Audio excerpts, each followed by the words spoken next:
एक महिला भक्त वृंदावन से बिहारी जी लेकर अपने घर आई और तभी बाहर से गोलू घर के अंदर आया और माँ से पूछता है कि माँ, यह कौन है? तो मैया ने बोला, ये भगवान हैं और ये ही हमारे मालिक हैं। अब तो घर में जब भी कोई नई चीज बनती तो सबसे पहले बिहारी जी को भोग लगता। पहले यह सब चीजें गोलू को सबसे पहले मिलती थीं। इससे गोलू बहुत चिढ़ने लगा और मन ही मन ठाकुर जी को कोसने लगा। एक दिन गोलू की माँ काम पर जाते समय बोली, गोलू, यमुना जी से मटके में जल भर कर लाना। जब गोलू पानी भरने के लिए जाने लगा तो जाते जाते बिहारी जी को कहने लगा, खाने के लिए तो सबसे पहले तैयार रहते हो, लेकिन काम तो मुझे ही करना पड़ता है। अगर यहाँ रहना है तो काम करो। कहकर गोलू यमुना जी से जल भरने के लिए चल पड़ा। गोलू जब यमुना जी में जल भरने लगा तो उसने देखा कि यमुना जी के अंदर बिहारी जी विराजमान हैं और कह रहे हैं, ला गोलू, घड़ा हम भर देते हैं।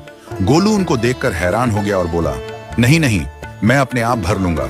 लेकिन ठाकुर जी ने उसके हाथ से घड़ा ले लिया और भरकर घर ले आए। गोलू घर आकर डर रहा था कि अगर माँ को पता लगा कि मैंने ठाकुर जी से काम करवाया है तो आज मेरी पक्की पिटाई होगी।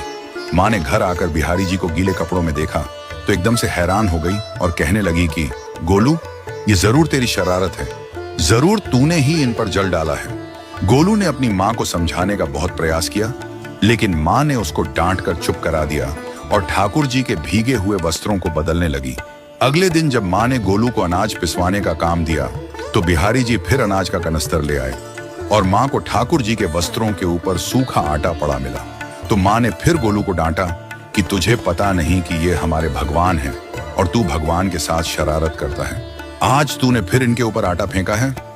तो गोलू शपथ लेकर कहने लगा, नहीं माँ, मैंने कोई शरारत नहीं करी है। ये तो मेरे हाथ से गेहूं का कनस्तर लेकर खुद पिसवा कर आए हैं। गोलू की माँ आज बहुत गुस्सा हुई। अगले दिन फिर माँ बोली, बेटा गोलू, आज तुम्हारे बाबा बाहर गांव से वापस लौट आएंगे। बस आज का ही काम है, तुम जंगल से थोड़ी लकड़ियां ले आना। गोलू फिर डर गया, कहीं ठाकुर जी फिर मेरे पीछे ना आ जाएं। गोलू ने माँ को बोला कि मैं चला तो जाऊंगा, लेकिन बिहारी जी को समझा लो, वो मेरे पीछे ना आए। उसकी माँ हंसकर बोली, हाँ हाँ समझा दूंगी, तुम जाओ तो सही। गोलू जल्दी जल्दी लकड़ियां लेने जंगल में चला गया और माँ काम पर चली गई।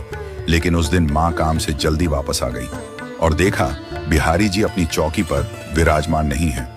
वह तो एकदम से घबरा गई कि कहीं गोलू की शरारत तो नहीं।